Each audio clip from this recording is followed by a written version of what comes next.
And really, it is a city that doesn't feel like it is preparing for an Olympics, because it's an Olympics that the public can't go into, the first behind closed doors games.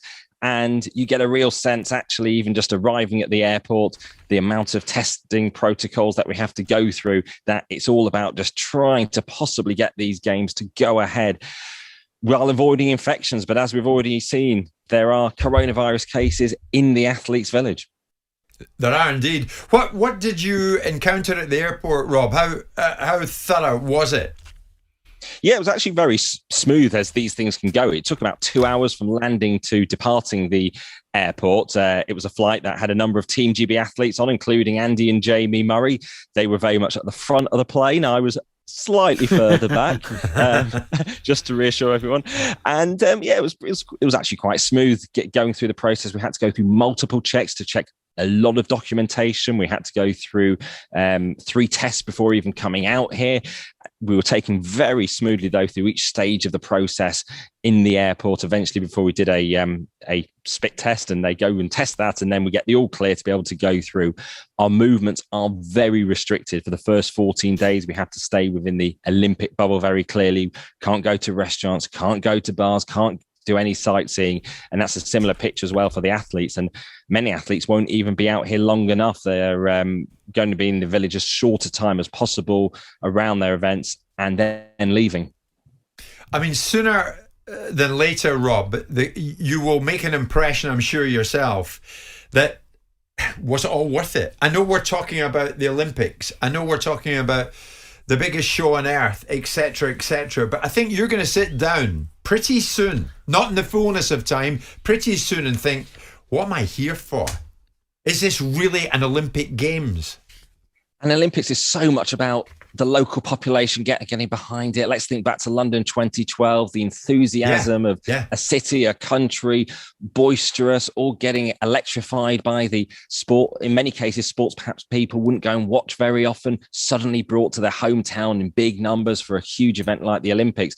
And this will be an Olympics where the public are locked out of. So it's going to be very hard to generate that enthusiasm, that excitement in the country to get behind these games that have cost tens of billions of pounds for the local population. The yen spent on these games meant they really had to just go ahead, particularly to get it on as an event that can be at least broadcast around the world, to ensure the IOC meets those commitments to its various partners. I mean, you get a real sense of the skepticism and unease about these games. Just today, we've had the top Olympic sponsor, Toyota, saying they're not going to advertise anything around these games locally in Japan to do with the Olympics. That shows the unease locally, the opinion polls really reflecting dissatisfaction. The games are going ahead to large degrees.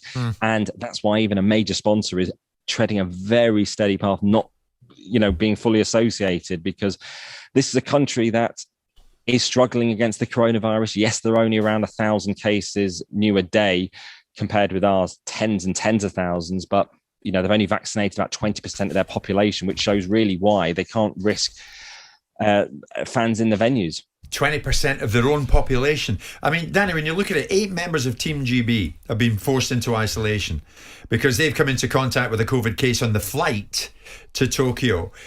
Rob, I'm interested, what's the protocol there? I mean, will athletes then sit it out? Will their events be pushed back to allow them to compete? Yeah, there's going to be no pushing back of any events. It's a very tight timetable, these games. So it means potentially you could have athletes who miss out after years of preparation for the games that have already been delayed by 1 year, not being able to compete if they are having to self-isolate. We do know that the Team GB athletes who have been deemed close contacts are at least able to do some socially distant training in Yokohama where they are. That's a bit reminiscent, as we saw with the England team at St George's Park the other week, where Ben Chilwell and Mason Mount were able to train on their own. So at least they're going to be able to stay competitively fit. But it's a real threat, particularly as so many athletes are coming on these planes. I mean, just take the plane I was on today. Not only did we have Team GB athletes, they were from Finland, from Cyprus, I saw, from other parts of the world, all on the same plane as people. Yes, they've been tested to get on the flight, but obviously we hope that no one has carried any sort of infection that only is detected later on. That could jeopardize competing at a games that for so many athletes is their core thing every 4 years. I mean, you know Rob. I know Rob very well, Simon. Rob always puts a very measured line on everything, but I can hear the concern in his voice here. I mean, Simon, for talking sake, the 100 metres showpiece event, I know. What happens if they're left with 7 and 5 in the field? I know, but the tragedy is when you cancel a tournament like Wimbledon, it gets played once a year. When you decide that you're not going to play the golf, the British Open last year, it's 1 year. When you cancel an Olympics, it's 4 years in the making. That's why they fought so hard to maintain the Euro 2020 and moved it into 2021. The challenge for me is that I can't still get my head around how a country that's only had 14,000 deaths, and I say only, and I don't mean to say only because 14,000 people dying is 14,000 people dying, is taking the position that it's taking, and yet doesn't have the vaccination profile or the protocols that we have in this country. And I don't understand it, because these countries tend to be at the forefront of being able to control their populations, run a very strong a regime of controlling the minds and thoughts and disciplines of people in the country. Yet they've only got 20% of their country vaccinated, knowing that they had an Olympics, knowing that this event was coming into play. They seem to have done everything they possibly can to make sure that this situation that they've currently found themselves in, which is an Olympics with nobody coming to watch it, because clearly they can't allow people to come in the country and spread a virus that they can't vaccinate their country from. It just makes no sense to me, Rob. When you hear those kind of statistics and you look at the way that we are moving in this country, saying 60% of our people are vaccinated, we're inviting and demanding tournaments to be played here, with the Prime Minister suggesting that we would take the entire Euros if we could, and so on and so forth. What do you make of that in comparison to what the Japanese have done? Yeah, I mean, in terms of the take-up of the vaccine, there have been challenges here, whereas, obviously, Britain, just look at some of the scenes, say at Tottenham at the weekend, huge queues, people trying to get vaccines there when it was announced that we were able to get one there freely at the weekend. And there have been the challenges rolling out the vaccines here. And yes, they're in a state of emergency here in Tokyo at the moment. That can seem quite alarmist, perhaps, the language. It doesn't look like a lockdown at all. It's not a lockdown when you sort of drive around here. It's merely just about some early closures, etc., of bars and restaurants. And certainly us visitors aren't going to be going to those bars and restaurants, as I said, and they're just being very cautious, it seems. And the fact is, yes, there are only those 1,000 or so new cases today, but they have been rising, and that's why, given the public concerns about these games going ahead, the government has had to put a ban on fans going into stadiums, because anything that was seen to increase the spread of coronavirus in Japan as a result of these games would be damaging for health terms and politically for the government as well. So that's what they're really dealing with here, which means an event they've waited so many years to try to bring, an event that's been delayed a year, an event that should be a big party, just won't feel like that at all. It's just sort of going on under some sort of form of duress. They're having to just get it away with as some way possible. An opening ceremony on Friday, that's meant to be the big showpiece event watched all around the world, and it's going to be a stadium with so many thousands of empty seats and not many athletes as well there. That's right, and I think there'll be story after story coming out of the Olympic Village this week, Rob. All eyes will be on the Olympic Village, you would think. Absolutely. And the fact we've already got positive cases in the village as well. We've seen with the South African footballers, the latest Czech case as well. And that will be the concern, is we've got more and more athletes starting to gather in this Olympic Village. If there are further cases and close contact cases too, there are distancing measures in place. You're not going to be hanging around eating with other athletes. None of that usual camaraderie from different nations in the village. No alcohol certainly being drunk around there. So it's a very different athlete village as well, a very different Olympic experience for many who it might be their only chance of coming to the Olympics, and it would be a very sterile experience for them.